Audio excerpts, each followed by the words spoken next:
about these 200 meters coming up?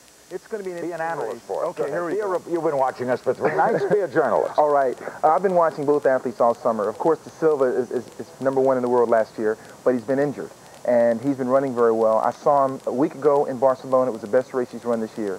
Da Silva does not start as well as Johnson, but he has a strong finish. The prediction is if Johnson comes out of the turn with the lead, then it's going to be very difficult to catch him. But if Da Silva can stay with him, it's a close race. So watch closely. If Johnson's in the lead, he's going to win. Right. Johnson, if he comes off the turn in the lead, he should win it. Is this a pure sprint? The 200 is a pure sprint. Michael has been a 200, 400 man, and it's helped him a little bit. But basically, right now, he's very confident, and I think he can break 20 if he runs well. Thanks, Carl. All right. Maybe we'll hang around. Maybe we'll use you again. So far, I like that. Okay, if Johnson breaks on top and he wins, you're booked for more. All right, okay? we got it. Don't want to put much pressure on you. Let's go right there to Husky Stadium and Bob Neal. Bob? I got it. Get it in. Oh, shit. Two. Go, Bob. Welcome to Husky Stadium, where we're just moments away from the men's 200-meter event. And Craig Masbach, I think one thing we would say about this event is that it is tonight's glamour event. We have some exciting competitors in the event. No question about it, and I love the 200 meters. In many ways, it's an event for the specialist, although a great 100-meter specialist like Carl Lewis can run a great 200 meters. I love the old guys like Livio Berruti from Italy, the 1960 Olympic champion, the first guy ever to wear sunglasses on the track. Well, he's not going to need his sunglasses tonight, not only because it's getting to be dusk here in Seattle, but the cloud cover has been over all day. The weather has definitely changed. You get a good view of it right here. We've got temperatures dropping and also the wind gusting. What kind of effect could that have on this event? Well, actually, sprinters hate cold weather like this, although Michael Johnson, who's my favorite in this race, ran 19.85, became the 5th fastest man ever at the 200-meter distance in similar weather in Edinburgh, Scotland, just a couple of weeks ago. So he's not affected by the cold weather. The world record is held by Pietro Manea of Italy as 1972, and the American record is co-held by Carl Lewis and Joe DeLoach at 1975. Now, with the weather what it is tonight, we would be surprised if any kind of record like that got broken. But we talk about the strong competitors. Michael Johnson was very strong at the tack meet this year. Well, Michael Johnson has never had a healthy outdoor season. All of his previous years at Baylor University, he would be very good indoors. He's the American record holder in the 200 meters indoors. He'd get to the outdoor season and have little injuries, usually to his lower leg. But this year he got everything together. Not only did he win in very impressive fashion the NCAA championships, he came here to the TAC meet where he said, I'm going to run something in the low 19s. Well, he didn't get that far down, but he ran 19.90, at that time his best and the 7th fastest man in history. Michael Johnson's just 22 years old. He's from Baylor University, really the European sprint sensation of the summer. But he has to face a veteran competitor, last year's sprint sensation, Robson da Silva of Brazil. Da Silva has had kind of an off year for him this year, and he's the kind of guy who really burst on the scene about 3 years ago, established himself as #1 last year, and he's had trouble holding that spot. But he's the guy who is the 200-meter specialist, so if he gets a good race, he can always win. Now, Da Silva's going to be in lane 2, Michael Johnson in lane 4. Let's talk about some of the other strong racers here. Daron Council, 3rd in the 1990 championships. I like Council. He's a sheriff in Gainesville, Florida, and he's the kind of guy who might steal a race like this. You wouldn't want to be the crook trying to get away from this guy, particularly if you had to go 200 meters or more. Dennis Mitchell, Gainesville, Florida, also a strong competitor. Mitchell also thinks of himself more as a 100-meter specialist, but I remember at the 1989 NCAA championships, he was disqualified from the 100. He came back the next day and ran the greatest 200 of his career to win that title, and he ran very, very fast there as well. So the mother and mother-in-law of Robson da Silva will be watching, as you see on our insert there. Robson da Silva from Brazil, ranked #1 in the world in 1989 and the 88 Olympic bronze medalist, as we said. So we have, of course, trains in San Diego, part of a group of Brazilians that train in San Diego, and he likes that warm weather that he knows from Rio, where he's from, and of course in San Diego. He won't have that tonight. Now, so far, this track, we've talked about the track the first night we came out on Sunday night. So far, the times in distance events and the shorter distance have not been that good. What is your thinking about this track and what it has to do with the speeds? Well, I think the question about the track will be answered by a race like tonight and the relays, but we'll go to the intros now.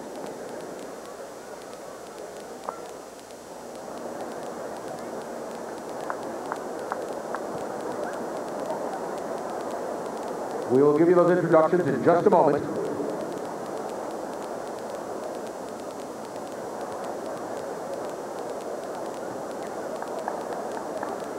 The men's 200 meters.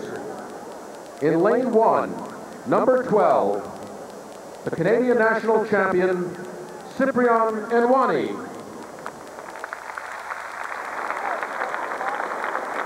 In lane 2, three-time South American champion, he's the South American record holder, 1989 Grand Prix winner and IAF World Cup winner from Brazil, Robson da Silva.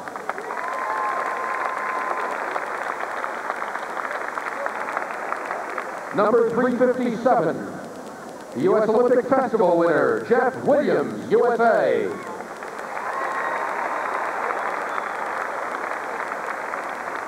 In lane 4, number 249, currently the best 200-meter man in the world. He's the NCAA and USA national champion, and his best time of 1985 puts him 5th on the all-time world list. That's a time that has been bettered only by 4 Olympic gold medalists. Ladies and gentlemen, this is Mikhail Johnson.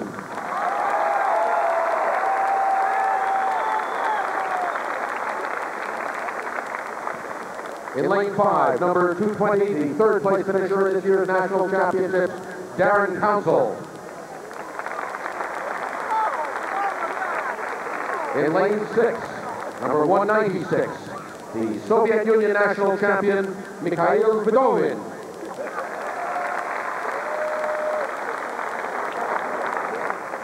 Lane 7, number 35, the World University Games silver medalist from Cuba, Félix Stevens.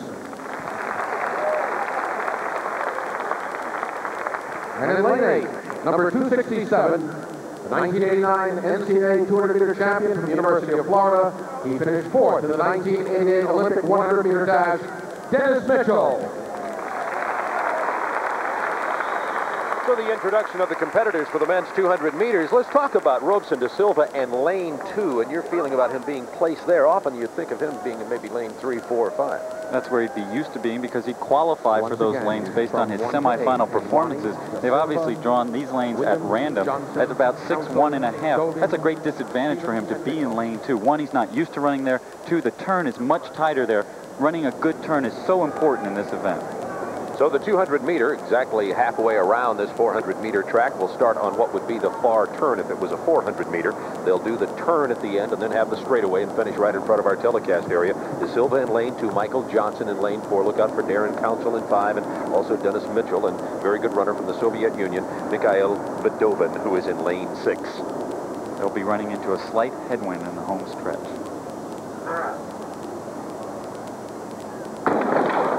A clean start for the men's 200 meters from Husky Stadium.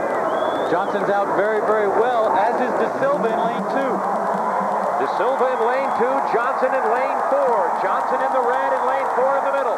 It's Johnson and Da Silva. In lane 8, Dennis Mitchell. Johnson and Da Silva. Johnson and Da Silva. And it's going to be close for 3rd place. Jeff Williams and Dennis Mitchell are going to be close there. An important victory in the career of Mikhail Johnson, the man who says he can take the world record in the 200 meters down to the low 19s, as he says. The current record, of course, 19.72.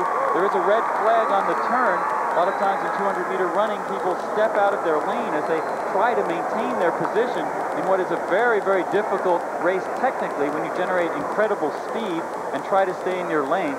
Mikhail Johnson has had problems with that earlier in his career because he is such a strong runner, generates so much speed that the centrifugal force sometimes throws him towards the side of his lane. But here you can see all the way on the right, Robson da Silva had an excellent start, but there in the middle, Mikhail Johnson ran a very good turn. He runs the turn for Baylor's 4x100-meter relay. That shows what a good turn runner he is.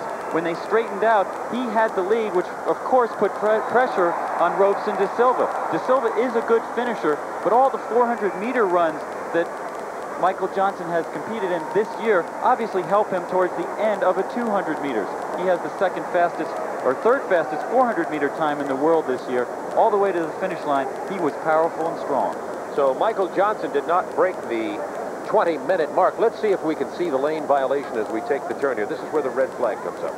Now they would have to be stepping on the inside of the lane for it to be a lane violation, or unless in the straightaway somebody stepped into the other lane. It looked like Félix Stevens of Cuba who stepped into the lane inside of him as he came right around the turn. So the winner in this event, Michael Johnson from Baylor University and the United States, Da Silva, was second. 100 meters in a time of 20 seconds, .55. 20:55. We talked about him not breaking the 20-second barrier. He was up near Craig Masback, the 21-second mark. Well, he's running into a 1.6 meter per second wind. That's 3.5 miles per hour in his face as he came down the home stretch. I said before the national championships that this guy should move up to the 400 meters. He's proved me wrong in a big way. Michael Johnson's with Dave Sims right now. All right, Bob, thank you. 20:55, the headwind, obviously a big factor in this race. Yeah, it was definitely a headwind. I didn't execute off the curve like I usually do because of the wind. So I tried to make up for it by getting out of the blocks good and just running a powerful straight so that I'd be in good position on the straightaway. All right, Larry King, you have a question for Michael. Sure do, Michael. This is Larry King, and Carl Lewis is with me. He'll ask you something, but he told me during the break that the times would be better if you guys had had another week off. You agree? Oh, that's definitely correct. The European season took some out of us. Tried to get home and rest as much as I could, but I'm sure it took some effect on me in the race. Okay. All right, Carl, do you have a question? Yeah, I do. Michael, you've had a tremendous season so far. What meets do you plan on going the rest of the summer, and what are you looking to run throughout the rest of the summer? What kind of times? As far as what I'm going to run and what meets I'm going to run, that hasn't been decided yet, but I'm not looking for any particular time. Right now, I just want to win the races. Did you expect a tougher time today? I expected a better time, but I wasn't really concerned with the time. I just wanted to No, I don't win mean the clocking. Did you expect a tougher time in the race? Did you expect a closer race? No, really, I didn't. I expected about what I got. Well, this is the way I've been running all summer, so I thought that I'd have a comfortable lead. Thanks. Thank you very much. And congratulations. Good job, Michael. One other quick thing before we break. Confidence. He said he expected to win. Yeah, he expected. Michael's been running tremendous. He has a lot of confidence, and it shows in his races. Does that make you faster? Definitely. You know, first of all, when you have a lot of confidence, you take chances, and those chances and risks sometimes come into wins. So when we see you tomorrow night, you'll be confident. Confident in taking those risks. This time, Carl, we're really letting you go. All right. Carl Lewis.